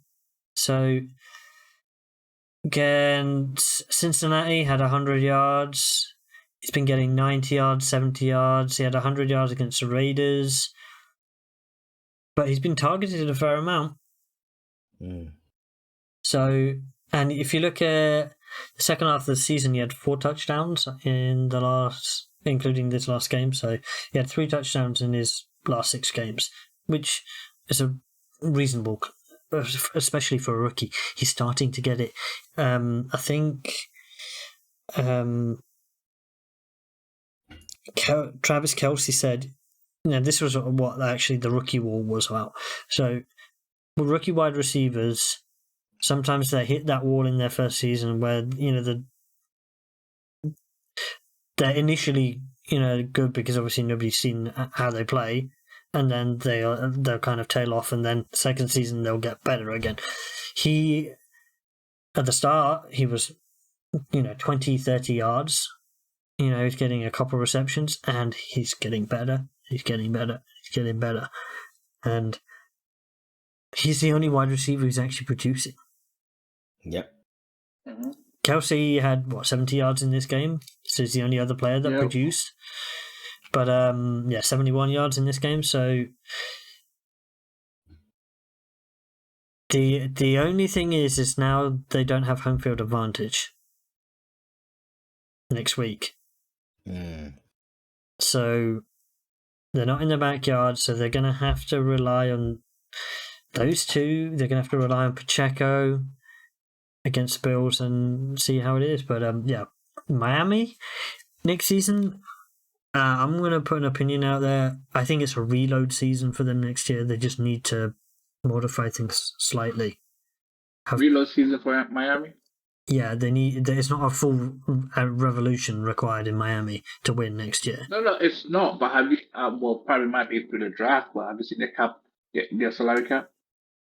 I have not looked at Miami's salary cap, but as we know, the salary cap is never fully real, right?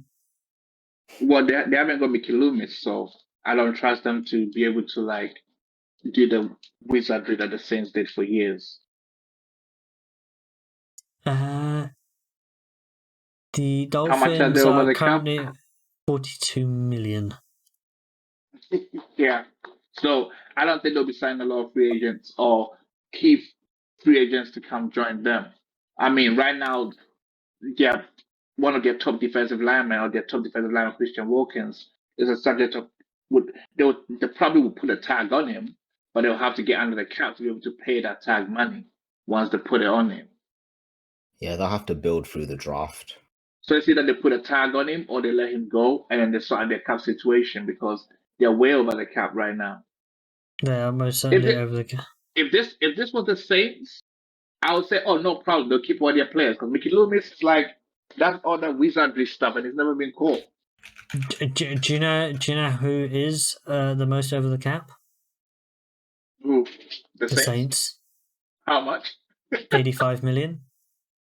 Don't worry about it. Mickey Loomis will sort it out. 82.8. Yeah.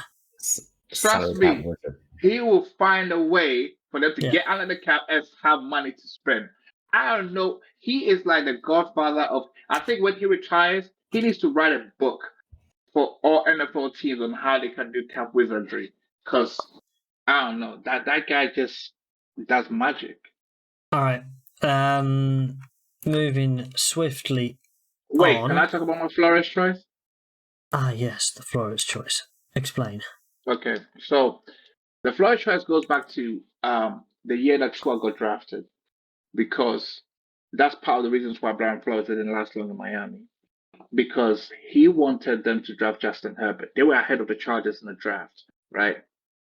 He wanted to draft Justin Herbert, and the GM, who's still the GM now, wanted Tua. Flores' reason for wanting Justin Herbert is because he wanted a quarterback with a strong arm that can throw within the elements. This game against the Chiefs, Tua's performance was the lowest ranked QBR in NFL playoff history. His QBR was 15.8, which means he did not perform well at all. I know Kyler had an embarrassment of a performance against the Rams in his one playoff appearance in 2021, but Tua's in terms of QBR is even lower than that, you know. And I think that's why I'm saying sometimes GMs go listen to their head coaches, because with a quarterback like Herbert, who has a stronger arm than Tua, I think we all know that, they maybe the offense would have had a better chance against the Chiefs. Because when you're a strong arm quarterback, you can throw a bit more in the elements. When it's cold, you have the arm strength to be able to push the ball a bit further down the field. And in this game, Tua wasn't able to do that because his arm strength is not conducive to that. Because in sunny conditions, if you don't have the arm strength, you can still get the ball there because the weather conditions are not as cold. It's so hard. A lot of quarterbacks talk about how hard it is to throw in the cold. Tom Brady could talk about how playing football in the cold is easy. No, he tried and breeze. The players in Kansas City, when they went to the sideline, they all had to put a coat on. As soon as some even grabbed the coat before they went back to the sideline because it was that cold. So that's why I'm saying that the Dolphins now got to realize their chance in the playoffs, if they go to a place whereby it's extremely cold with Tua, then they have to load a huge run game and pound the rock to be able to help them. Because I don't think Tua can really perform in the elements unless he's dink and dunking his way through.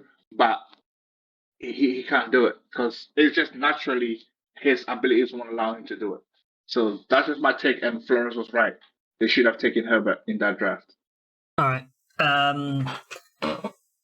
The Texans put it on the Browns in this game, and it was all off the back of a certain star rookie quarterback named C.J. Stroud.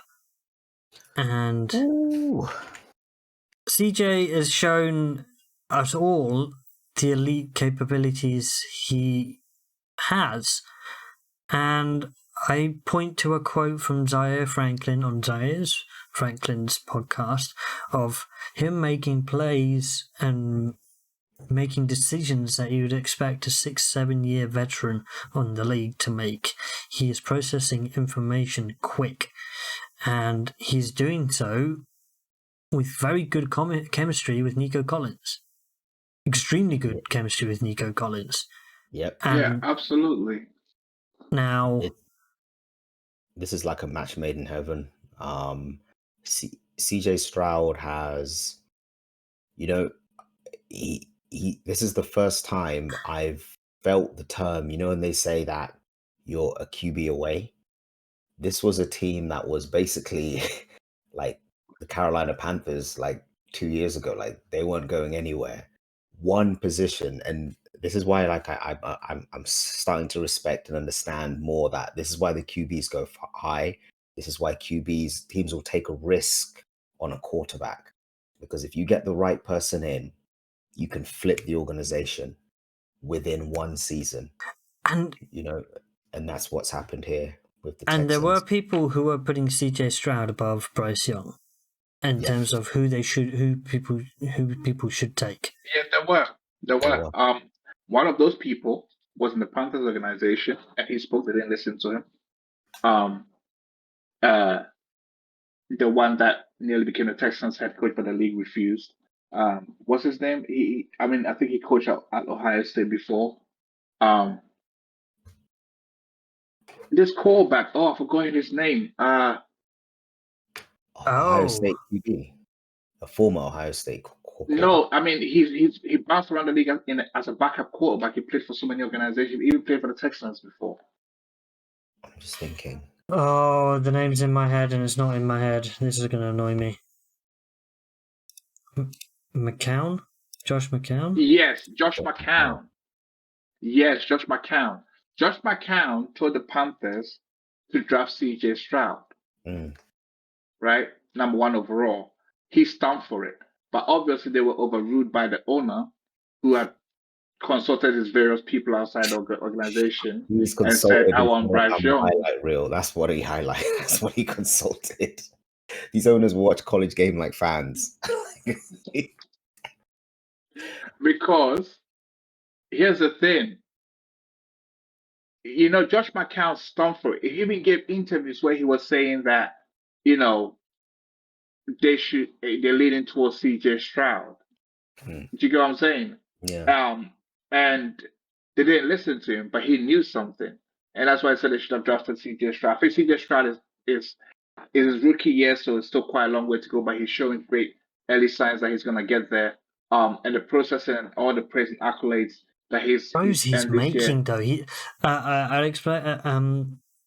He's making throws in windows that you don't expect him to a player that young in his career to make. He's making throws in very tight windows against good teams or against good defenses. Yep.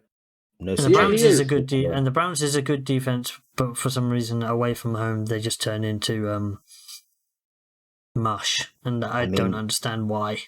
He played his first NFL playoff game as a rookie quarterback, not only having the best rookie season of all time, I think in NFL history, right? As a whole. Well, I'll say one of the best. I won't call it the best. Yeah, one of the best, correct. Maybe not statistically probably not the best, but in terms of how he's looked out there, he's definitely up there. But to throw like 3 touchdowns, 3 touchdowns, 274 yards, and 21 attempts only. He did all of that on 21 attempts. Exactly. Playoff defenses, this is the cream of the crop in terms of team. But I said, but also I give CJ Stroud a huge credit. He gets, I'll say probably he has like 60% of the credit for how incredible he's played this season. But you got to look at the coaching staff and the team that drafted him. Probably the Texans were the best team to have drafted him a second overall for him to get this early success that he's had, especially this rookie year. Because when you look at the Texans roster, they were truly a QB away, really. Because when you look at their roster, for instance, they had a franchise left tackle in place in Laremy Tunsil. Tunsil was a franchise left tackle. But Tunsil was, so up until that point, he had been underperforming for the Texans. For the Texans. Okay, he has been underperforming, but But in this game, is he a didn't franchise left underperform. tackle. But he No, he didn't. didn't. But here's the thing, though. Like, yes, he had been underperforming, but he has shown that he's a franchise left tackle in this league, right? Correct. No. I wasn't saying that he hadn't shown that. I'm just saying for the Texans, he wasn't playing at that level. Exactly. But one thing they had added is a run game. But that's the thing. So he went to a team that had a run game, and they had brilliant offense. They didn't have a run game last year. They were awful, and then they gained one this year. Yes, but the reason why they gained one is, remember what I'm talking about. He went to the perfect organization for him that meshed his skill set and enabled him to thrive. And see, some rookies will go to the right team and they will still struggle before they get better. But he hit it off because his skill set matches with the offense.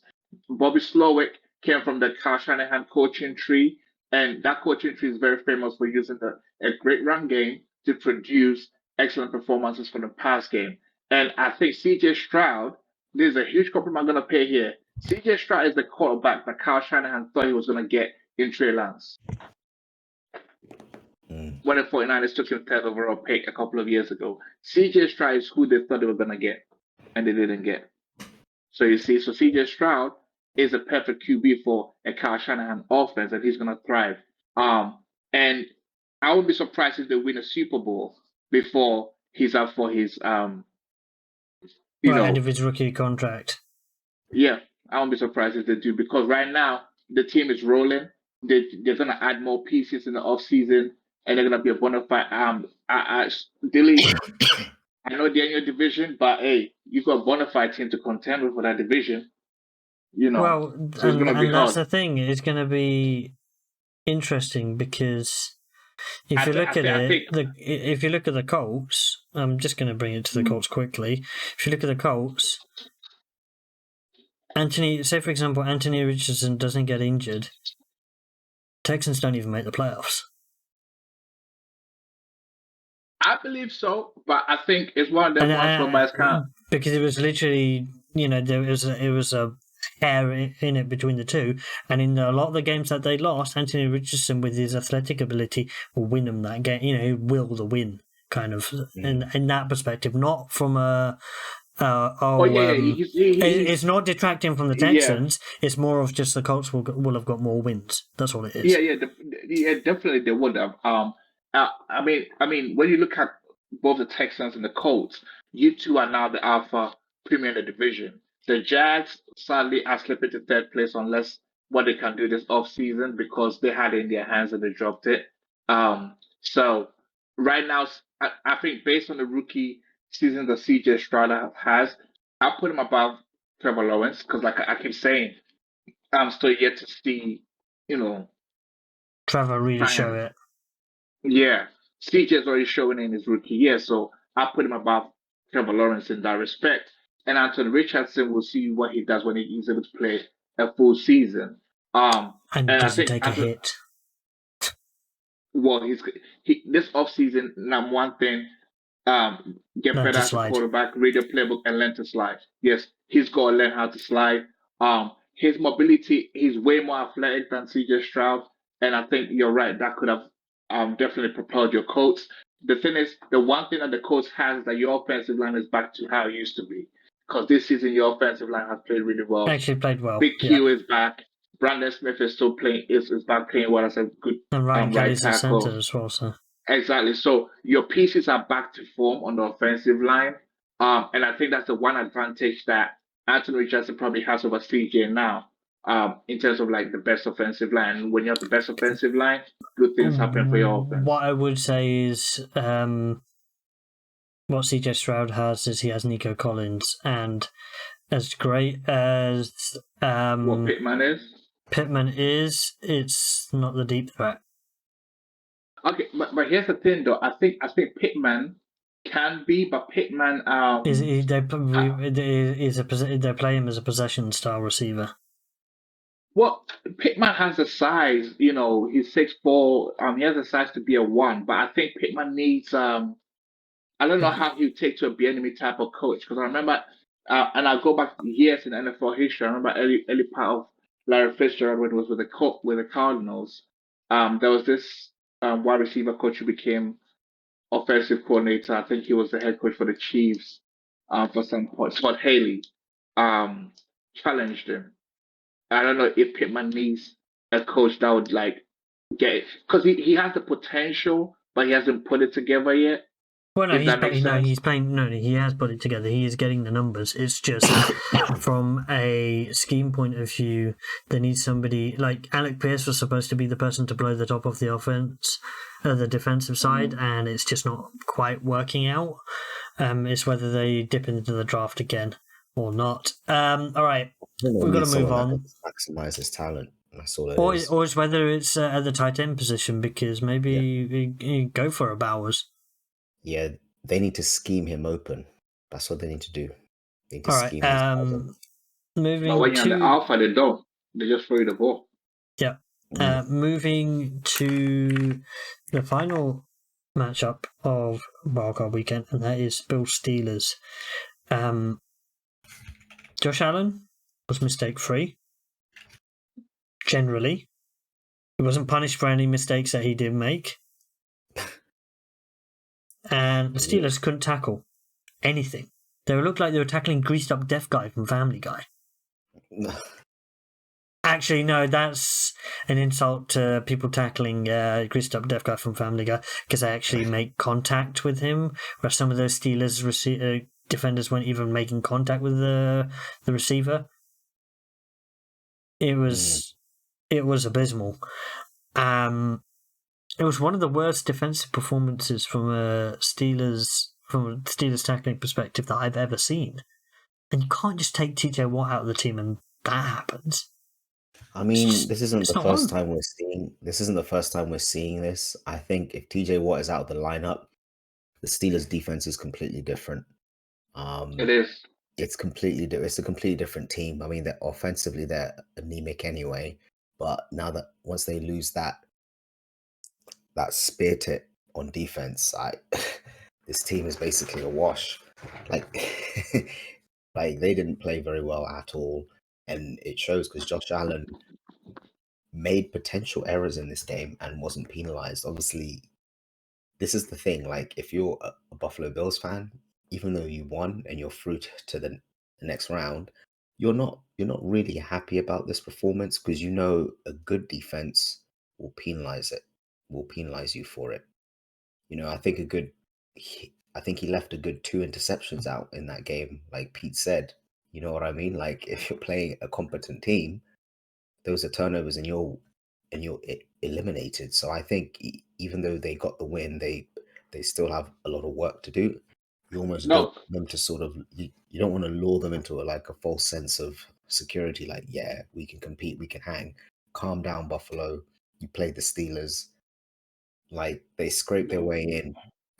No, but the thing is, here's the thing. Yeah, Buffalo played well enough to win that, and I think it would have been a closer game, but Buffalo still would have edged it because Josh Allen, as much as he punts, as much as he would throw the ball in harm's way once or twice a game, he has shown clutch moments to put the team on his back and will them to win certain games. So in the playoffs, he has shown that he can, and I think being in Buffalo, they probably would have found a way to win that game. The Buffalo This was Bills. a game that did get postponed as well, so this was a game where the routine was slightly altered. Exactly, was slightly off. So shout out to them. But when I said I agree with what you said about Pittsburgh, as in when TJ is in the team, defense is different because the defense feeds off TJ's energy, right? So TJ is kind of like the ultimate alpha on the team. He's the face of the Pittsburgh Steelers organization as it is, because they don't have a quarterback to be the face yet. He's the face of the defense, face of the organization, and when he's on the field, he's almost like an extra coach plus a superstar player. So I think the leadership, the motivation factor, when you have that alpha that's on the field, and it's like when it's go time and he makes a play, everybody picks up, every player realizes, okay, I got to step up now. And also, I think as much as he's on the field, if you slack and the tackling is not going, best when you go back to the sideline, he's going to come to you and he's going to tell you about it. They were out. I remember back in the Burners days when you are not performing well, Sky's gonna walk up to you and be like, "Man the f up and start playing well because you're laying the defense down." That type of Mm. alpha leaders that comes up and motivate the guys. That's what TJ Watt is for the defense. Now, and surprisingly, they Cam Hayward is another one of those guys, but he tried as much as he could. There was one But there play were times that whereby, he came off the field, when he came off the yeah, because he sideline. So, wasn't fully healthy. He was trying. There was one time he there was one play whereby it was a fourth down and he stopped Allen on the first push, but the second push did like the follow up push that offense normally would do to get a first down. They got it, and those are the sort of plays I thought if TJ was in there, that's a start because you have another key player that supports you to make that stop. It was almost like him by himself can't stop the whole five offensive linemen, even if he did it on the first attempt. So it's one and of the those thing things. is, in this game, the Steelers were even in it. Yeah, they were. At some point, it was 24-17. And wide receivers, there's an example of wide receivers not helping Mason Rudolph. And yeah, Mason wasn't great in this game, but that INT in the end zone. I swear the wide receivers fumbled the ball, I think, twice or so. Well, Frymouth's one wasn't a fumble, really, was it? Pickens had one fumble, but Frymouth's was not lost because it did go out of bounds. But yeah, that instance of the the instance of the fumble, the interception in the end zone, in which the wide receiver had ran a horrible route. It was a comeback, I think it was.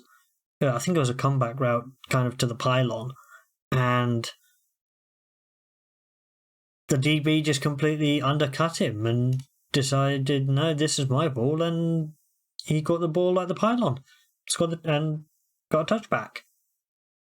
Yeah, and that's points on the board which disappear. Mm-hmm. Pressure that they can put on the other team. So yeah, Steelers again.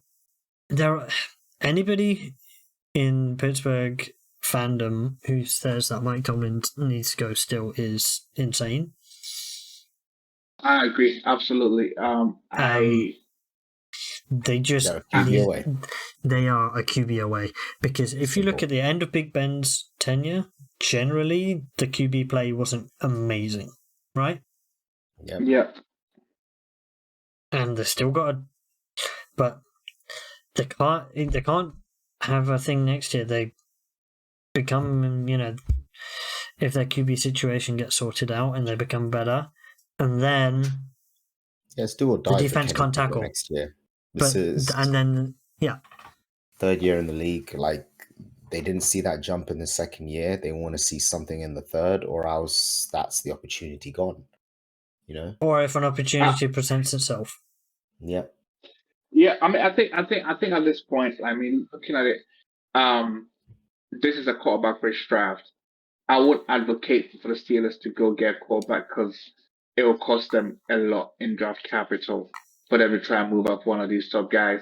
And Mason Rudolph, as good as he is, I don't think he's going to. He's not the guy. Kenny Pickett's been injured, so he's not the guy of the future. No, but Kenny Pickett came back. He was healthy. He didn't play the last two games to finish the regular season. He didn't play this game, so effectively, it's kind of like when you get benched like that, when you come back and they don't put you in, it means that you're not going to be the guy going forward. I think Kenny was kind of upset. There was that news that he had an issue. Yeah, there was that incident. He didn't want to. Yeah, there was that incident thing, but to me, he hasn't shown enough in the 2 years to be able to move the Steelers forward. And if anything, this offseason, the Steelers finally they have a good offensive line. By the way, one area of need for the Steelers, they need to replace their center. Their center is rubbish. He kept getting bull rush most of the time. So Mason Cole's not a good center for them. They go replace that. But onto the quarterback thing. Just call the Broncos and offer a third round pick for Russ. I think Russ would be a great fit for the Steelers. A good veteran quarterback that could help them over the next couple of years. You look at Kenny Pickett, and his completion percentage in his career so far is about 62.5%. Yeah, I have yet to see any flashes whatsoever. And I'm telling you, like, this is how organizations get bummed down. They try and hold on for too long to something that isn't really going to go anywhere. You know, um, last year the Texans had Davis Webb, serviceable. This year they have CJ Stroud. You see the difference. Like, it could almost be like that with Kenny Pickett. You've got a guy there, he's young. You don't owe him anything. He's on a rookie deal. He got drafted fairly high. He's comfortable, you know. You can keep him on board if he wants to get traded. And here's the thing, Yeah, but here's the you thing can't really though. say, because no team is going to give up resources for him. So his hands are tied, really. So he hasn't really Yeah, got any but leverage. So you can't be like, oh, I'm going to go play for another team. Okay, which team's going to get you? no, What have you but shown to make a team trade assets for you? Nothing. true. But what the Steelers could do in this instance, right, is that they could how do you put it? They could do what the Packers do. Remember Jordan Love sat for almost 2 to 3 years Mm, developing? yep. They could do the same thing for Pickett. Like Yeah. if you bring Russell Wilson in, Russell Wilson is 35 and 36, approaching the end of his career. If Russ comes in to play the next 3 to 4 seasons, have Kenny as the backup, and he could learn from Russ, Mm, mentoring him in that sort of thing. Because I think Russ would be a good mentor for Pickett yep. if Pickett is willing to learn and take his time. Mm, Um, time will tell. time will tell indeed. So there we have all of our breakdowns on Wildcard Weekend. We will be putting out a mini episode with regards to looking at the divisional round. So look for that in a couple of days' time. And until then, it's goodbye from myself, goodbye from Peter, and goodbye from Will. And we'll catch everybody on that mini episode. Keep an eye out for it, and over and out.